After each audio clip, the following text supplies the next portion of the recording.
একদিন এক শিক্ষক তার এক ছাত্রকে একটা খালি বস্তা আর এক বাক্স আলু দিয়ে বললেন, তুমি কিছু লোকের নাম মনে করো যারা তোমার সঙ্গে খারাপ ব্যবহার করেছে। বিশেষ করে তাদের নাম মনে করো যাদের তুমি কখনোই ক্ষমা করতে পারবে না। বাক্স থেকে আলু বের করো, একটা করে আলুতে একজনের নাম খোদাই করো আর বস্তার মধ্যে রাখো। এবার বস্তাটা পিঠে চাপিয়ে দিয়ে 1 সপ্তাহ ঘুরে বেড়াও। 1 সপ্তাহ পর আমার কাছে এসো। ছাত্র শিক্ষকের কথা মতো তাই করল। প্রথম দিকে তার কিছু মনে হলো না।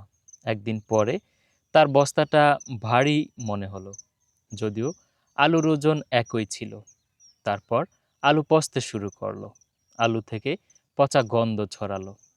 ছাত্র অস্বস্তি বোধ করলো। কিছুদিন পর পচা আলুর গন্ধ সহ্য করা গেল না। উপরন্ত পিঠে পচা আলুর রস লাগতে লাগলো। ছাত্র আলুর বস্তা ফেলে দিয়ে শিক্ষকের কাছে এলো। শিক্ষক বললেন, তুমি কিছু বলবে? ছাত্র বলল, যখন আমরা কাউকে ক্ষমা করতে পারি না, তখন একটা নেগেটিভ ফিলিংস আমরা আমাদের মধ্যে বহন করি, ওই আলুর বস্তার মতো। যত বেশি দিন আমরা ওই নেগেটিভিটি বহন করব, জীবন তত বেশি দুর্বিষহ হয়ে উঠবে।